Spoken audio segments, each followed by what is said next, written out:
The 115th Congress has now been in session for 2 months. Republicans control the House of Representatives, the Senate, and the White House. So what have they done so far with that power? Have they passed legislation to create jobs or increase wages for middle-class families? Nope. Have they proposed any plan to put Americans to work, fixing our roads, bridges, and other crumbling infrastructure? No. Have they done anything at all to help seniors who are struggling with high drug prices and other expenses? Not even close. Now, during his campaign, President Trump said over and over again he would stand up for workers.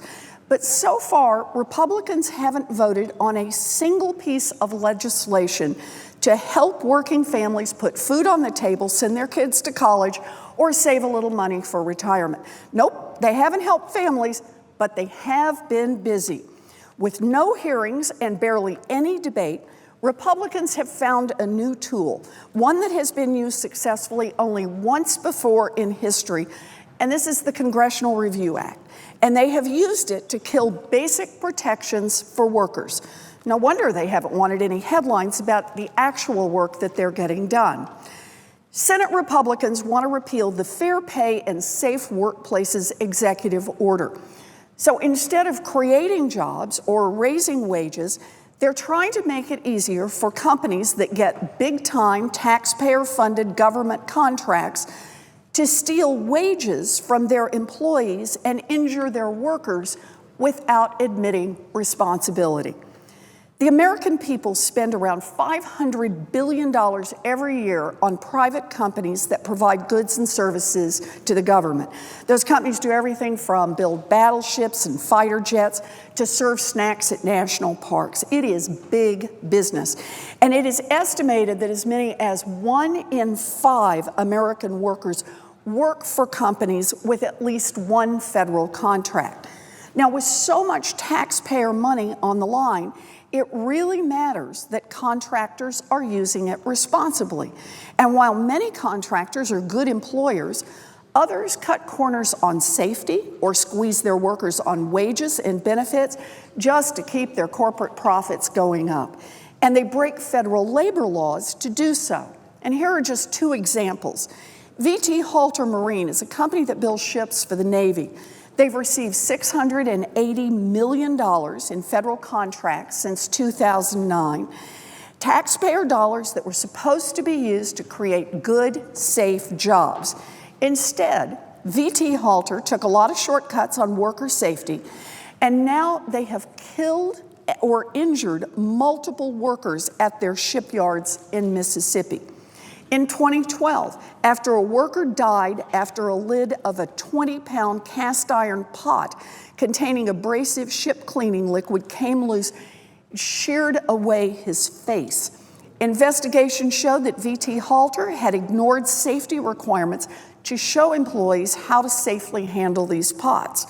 In 2014, a crane collapsed at VT Halter, injuring 5 workers, including a crane operator who lost part of his skull, is now blind, and requires 24-hour nursing care. That employee had repeatedly told his supervisors that the sensors on his crane were broken, but VT Halter kept him working, and now he's blind and needs full-time nursing care. The list goes on, and each time VT Halter ignored the law, workers got hurt or killed, and the company got a slap on the wrist and another top-dollar defense contract courtesy of the American taxpayer. Contractors that can't meet basic safety standards shouldn't get a single dollar of taxpayer money. And the Fair Pay and Safe Workplaces executive order was the first step in making sure that this is the case. Other federal contractors have found other ways to take advantage of their workers and to boost profits. Federal contractors have been caught stealing wages from hundreds of thousands of workers.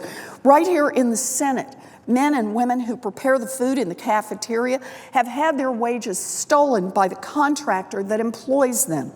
The Department of Labor just found out that hundreds of these hard-working employees together were owed more than $1 million in back wages. In this case, was right under our noses.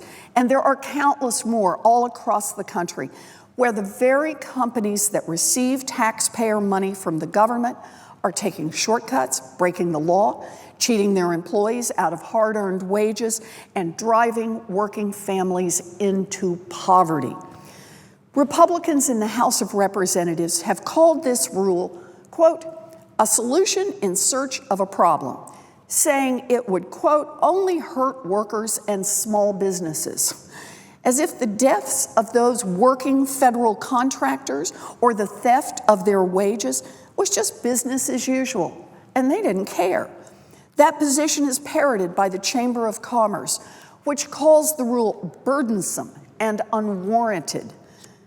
My Republican colleagues and their buddies in the giant corporations that rely on huge federal contracts to keep profits high want the American people to believe that by making it easier for companies that mistreat their workers to profit off taxpayer dollars, somehow they are helping workers. Well, that's just nuts. Here's what the rule does. When a company wants a contract from the government that's worth more than $500,000, it has to disclose any judgments against it for violating labor laws for the preceding 3 years. The order also asks the Secretary of Labor to work with other agencies to come up with standards for assessing whether labor violations are serious, repeated, or willful. Now, if you're a company that does right by your workers, this rule won't affect you one bit, not one bit. If you pay your workers fairly and keep them safe on the job, you won't even notice the new rule. It also doesn't stop companies from getting contracts if they've had just a few violations, but they've taken steps to remedy the problem. And it doesn't add one bit to the burden on smaller companies that are bidding on smaller contracts. Again, not one bit. So, who gets hit by this rule? Who is it that's complaining? Who are the Republicans trying to protect here? Massive corporations that repeatedly cut corners that put their employees' lives at risk or that steal their wages. This rule keeps the big corporations that are the biggest labor violators from getting the biggest contracts. Once again, this debate is about who Congress actually works for. Does Washington work for the taxpayers who want to see their hard-earned money spent responsibly? Do we work for the hardworking Americans who want to be paid what they're promised and not have to put their lives at risk for a paycheck? Or do we work for giant contractors who rake in enormous tax dollars and can't even follow basic safety rules for American workers? I came to Washington to stand with the men and women who go to work every day to build roads and bridges, to help communities recover from natural disasters, and to provide health care to our veterans. I think that's what we're here for. But the Republican majority wants to stand up for giant corporations that put workers at risk. They want to stand up against good, safe, well-paying jobs. That's their priority in the new Congress. And if they succeed, it will be the American taxpayers and American workers who, quite literally, pay the price. Thank you, Mr. President.